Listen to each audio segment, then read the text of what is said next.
Hello, this is Microphone Media. Please like, subscribe, and share. Thank you. ሰላም ጤና ይስጥልኝ። እንደምንዋላችሁ እንደምናደራችሁ በመላው ዓለም ላይ ያላችሁ አድማጮቻችን ሰላም ለእናንተ ይሁን። ይህ ማይክሮፎን ሚዲያ ቁጥር 2 ነው። ለማይክሮፎን ሚዲያ ቁጥር 2 አዳዲስ የሆናችሁ አድማጮቻችን አዲሱ ቻናላችን ነው። ሰብስክራይብ ያላደረጋችሁ ሰብስክራይብ አድርጉና የደውል ምልክቷን ተጭናችሁ ኦል የምትለዋን ከተጫናችሁ ሁል ጊዜ ለህዝባችን ይጠቅማሉ፣ ያስተምራሉ፣ ህዝብ ማወቅ አለበት የምንለው አሁን ይዘንላችሁ መጥተን እንዳለ ነው። ከሸረሪና ምዕራብ ትግራይ ያገኘነው ኢንፎርሜሽን ነው። እንደዚህ አይነት ስናገኝ ሀቅነቱን አረጋግጠን ወደ እናንተ እናመጣለን። ነገ ጠዋት በመንግስት ልሳኖች ደግሞ ሲነገሩም ያው ታረጋግጡታላችሁ። ግን ሰብስክራይብ አድርጉ፣ ላይክ ደግሞ አርጋችሁ ጀምሩት። ሁልጊዜም እንደምንላችሁ ላይክ አርጋችሁ ጀምሩት። ይህንን እያልኩ ወደ ዝርዝሩ ወስዳችኋለሁኝ። አብረን እናዳምጠው።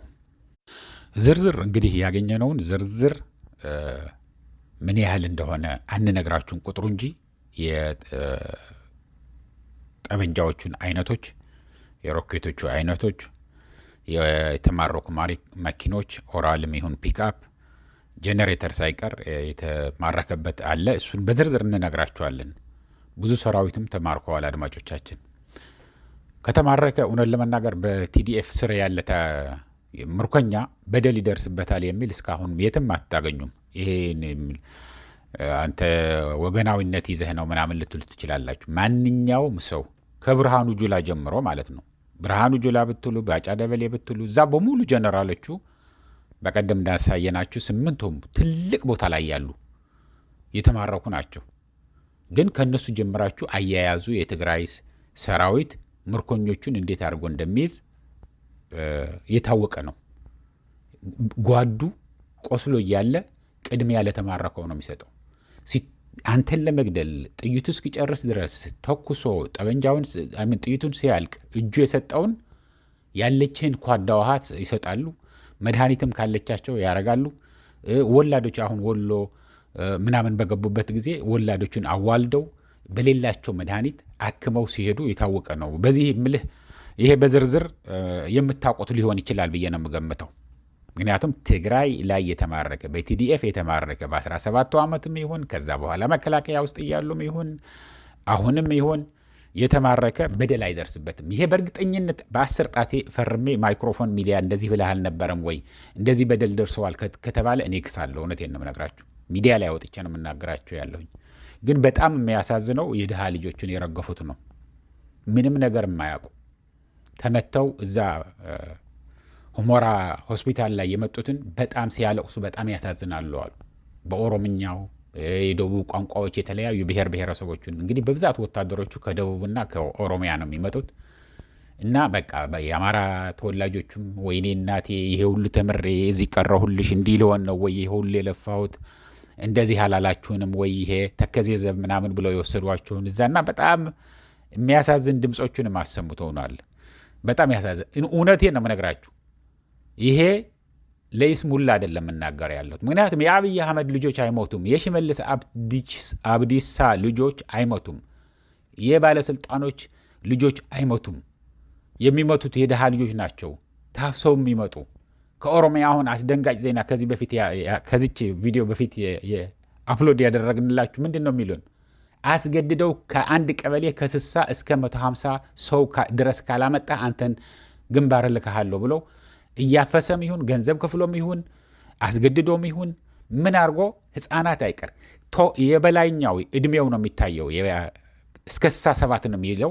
እስከ 67 አለም አለፉን ነው የሚታየው እንጂ 12 ዓመት ሊሆን ይችላል፣ 13 ዓመት ሊሆን ይችላል። በቃ አንደር ኤጅ ብዙ ወታደር ነው ያለው።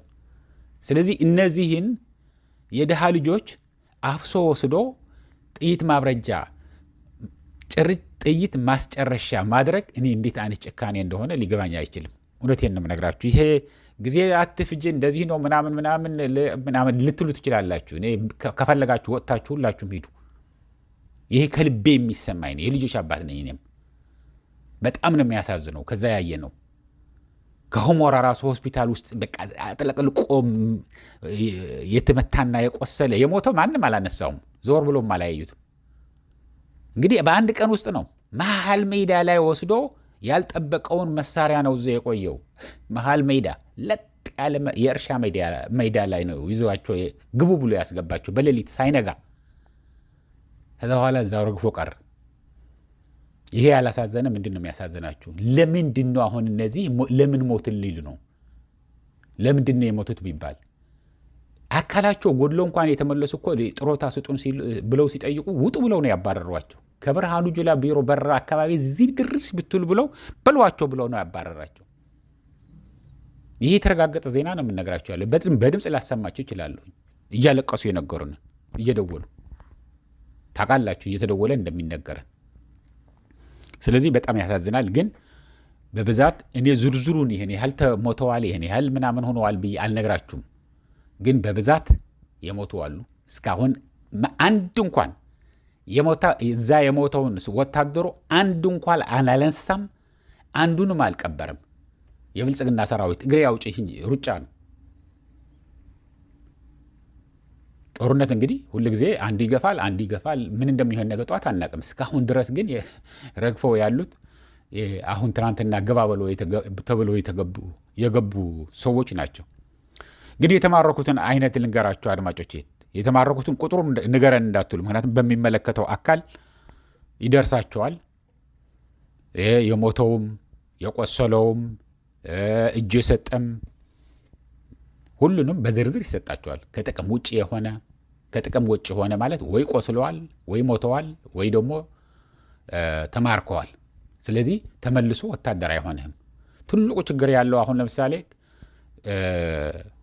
ይማረኩና ከዛ በኋላ ሲለቀቁ እንደገና ወደ ውትድርና አስገድደውም ይሁን ምንም ይሁን እንደሚያመጧቸው አይታወቅም። ተመልሰው ደግሞ ለ3 ለ4 ጊዜ የሚማረኩ እኮ አሉ። ግን ከዚህ በኋላ እንደዛ አይለመድም። እሄዳለሁ ወደ ሊቢያ እሄዳለሁ ካለ እንዲያልፍ ይደረጋል። አርጉ እያልናቸው ነው። አለበለዚያ ግን አንደኛ ነገር በቂ የሆነ ጥይትም የላቸው። ድሮ ሲማረኩ አትሊስት ጥይት በብዛት ይዘው ይማረኩ ነበር። አሁን ጥይት አይሰጣቸውም አውቆ አብይ አህመድ። ምክንያቱም ጥይቱ እጃቸውን ይሰጣሉ፣ ጠበንጃውና ጥይቱ በዛ አድርጎ ደግሞ ይወጉታል። ስለዚህ ይህንን ስለሚያውቅ እምቢ ብለዋል። ጥይቱ አይሰጣቸውም። አንድ ካዝና ብቻ ነው የሚሰጣቸው። የአሁኖቹ ምን ያህል እንደሆነ አላረጋገጥኩም፣ ግን ከዚህ በፊት ትግራይ ላይ የነበረው እንደዛ ነው የነበረው። አሁን የተማረኩት ግን ዙ 23 እንደነገርኳችሁ ምን ያህል እንደሆነ አልነግራችሁም። ዙ 23 ተማርከዋል። 107 እንግዲህ እኔ የጦር መሳሪያዎችን ስለማላቃቸው ጽፎ የሰጡኝ ነው የምነግራችሁ። 107 ሮኬት 107 ብዛት አይደለም ቁጥሩ ነው፣ የጦር መሳሪያው አይነት ነው ሮኬት።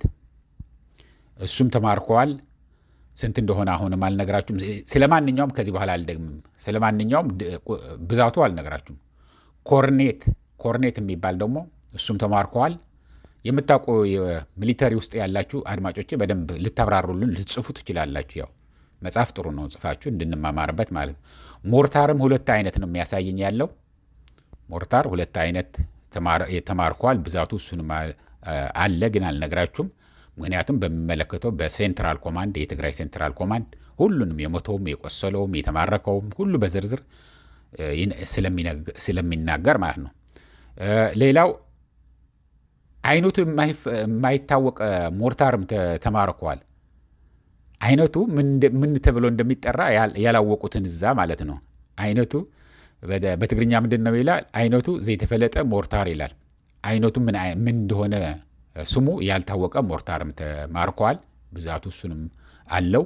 ዲሽቃ ተማርከዋል። እግር ዲሽቃ የሚባልም ዲሽቃም 2 አይነት ነው ማለት ነው። ዲሽቃ ራሱን የቻለ አለ፣ እሱ በዛ ያለ ተማርከዋል። እግር ዲሽቃ የሚባል ደግሞ እሱም ተማርከዋል። አርፒጂ እሱም ተማርከዋል። ብዛቱ ያው አለው እዛ ላይ። እሱም ብሬንም ተማርከዋል። ስናይፐርም ተማርከዋል። ክላሽንኮቭ ደግሞ ይሄ ያው ትንንሾቹ ጦር መሳሪያ እሱንም ተማርከዋል። በርከት ያለ የተማረከው እሱ ነው። ራዲዮ መገናኛ የሬዲዮ መገናኛ እሱም ተማርከዋል። ምን ያህል እንደሆነ አሁን አልነግራችሁም። ተሽከርካሪዎች ደግሞ የተማረኩ አሉ። ተሽከርካሪዎች ኦራል ተማርከዋል። ኦራል እነዚህ ወታደሮችን ጭነው የሚሄዱት የራሻ ሰራሽ መኪኖቹ ናቸው። ለማታውቁት ብዬ ነው። ፒክአፕ እንደ ቶዮታ ፓትሮል አለ አይደለም፣ እነዚህ ፌዴራል ፖሊስ ምናምን የሚይዟቸው እና እዛ ላይ ደግሞ ከበድ ያለ ጦር መሳሪያ ጭነው ምን እንደሆነ እሱ እዚህ ሊስት ከተደረገ አንዱ ሊሆን ይችላል። እዛ ፒክአፕ መኪና ላይ የሚጭኑት ፒክአፖችም ተማርከዋል እና ጄኔሬተርም ተማርከዋል። ጄኔሬተሩ ለምን ጭነውት እንደመጡ ነው ያልገባኝ። ጄኔሬተርም ተማርከዋል። ብዛቱ እሱንም ይነግረናል። እና ይህንን እነዚህን ተማርከዋል። ከሁሉ በላይ ግን አሁንም አድማጮቼ ከሁሉ በላይ ዳታ ይበዛብናል ካላችሁ መውጣት ትችላላችሁ። ግን 1-2-3 ደቂቃ ጨምሬ መናገር እፈልጋለሁ። ይሄ እዚህ እየመጣ የሚያልቅ ያለውን ወጣት አባት አለው፣ እናት አለው፣ ወይ ልጆች ትዳርም ሊኖረው ይችላል። ተስፋ አለኝ ብሎ ሲጥር ሲግር የነበረ ነው። በተለይ ከአዲስ አበባ አሁን እየታፈሱ የሚመጡ ያሉ ከደቡብ ክልል የመጡትን እዛ ሊስትሮ ሁነን ተሸክመን ፌስታል ምናምን አሮጌ ቆርቋራ ለቅመን ያልፍልናል ብለው መጥተው ታፍሰው ነው መጥተው እዛ የሚረግፉ ያሉት። ይህንን ነገር ማስቆም ከሁላችን ይጠበቃል። ይህ ሰውዬ ማንም ሰው ወዳጅ አይደለም። ይህ ሰውዬ አገሪቷን ወዴት ይዟት እየሄደ እንዳለ እያያችሁት ነው። ከኦሮሚያ ደውሎ የነገረንን ሰምታችሁታል። ኦሮሚያ ያለ ወጣት ቀርቶ አሁን የ65 የ67 ዓመት ድረስ ያለውን አፍስሃ አምጣ እየተባለ ነው። አንድ እግሩ የሰጠ ወይ አንድ እጁ ሰጥቶ ከጦር ግንባር የተመለሰ እሱንም ተመልሰ ግባ እየተባለ ነው። እንግዲህ ለኦሮሞ ነኝ ብሎ እየሰራ አይደለም። ከ300,000 ወታደር ወይ ምልሻ ያላነሰ ከኦሮሚያ አሁን እፈልጋለሁ ብለዋል። እየመጡባችሁ ነው፣ እናንተ ሊያጠፏችሁ ነው ብሎ ነው የሚነግሯቸው። ለኦሮሞ ተወላጆቹ እዚህ ያለሁኝ እንግዲህ እየደወላችሁ የምታናገሩን አላችሁ አይደለም። የኦሮሞ ህዝብ እንደማይወክል ይሄ ብልጽግና መንግስት ያውቀዋል። ቲዲኤፍ ያውቀዋል፣ ፋኖ ያውቀዋል፣ ኦላ ያውቀዋል። እናንተን እንደማይወክል ለእናንተ እንደዚህ አይነት ጠላት መንግስት መጥቶባችሁ እንደማያውቅ ያውቃል። አይዟችሁ፣ አትፍሩ። ዋና ልጆቻችሁ አትላኩ ወደ ጦር ግንባር። ምክንያቱም ከላካችኋቸው ሊገልህ ነው የመጣው። አሁን ለምሳሌ ከቲዲኤፍም ከምናምንም ሀራ መሬት ምናምን ብሎ አፋርም ሌላ ቦታም ይሄደዋሉ አይደል? ጠበንጃ ይዞ ሊተኩስብህ ከመጣ ምንድነው ቋንቋህ ብለህ አትጠይቀውም። ቋንቋህ ቢናገርም ጠላትህ ነው፣ ሊገልህ ነው የመጣ። ሳይቀድምህ ነው የምትቀድመው።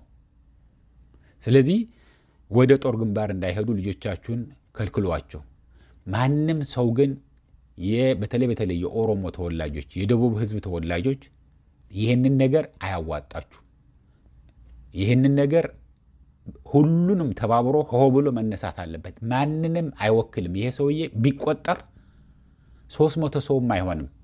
ቢሊዮነሮች ሆነው ያሉት ቆጥረህ ሰፍረህ የማያልቅ ገንዘብ፣ ቆጥረህ መዝነህ የማያልቅ ወርቅ፣ ዩናይትድ አረብ ኤምሬት ሳይቀር፣ ሻንጋሃይ ቻይና አይቀር፣ ሌላ አይቀር፣ ኡጋንዳና ሩዋንዳ ሳይቀር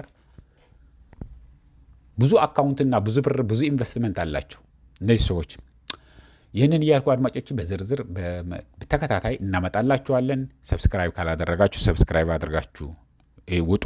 ላይክ ሳታደርጉ ግን እንዳትወጡ አደራችሁ እያልኩኝ ለአሁን እዚህ ይበቃኛል። እስከሚቀጥለው ጊዜ ድረስ ሰላም፣ ደህና ዋሉ፣ ደህና ደሩ። ቻው።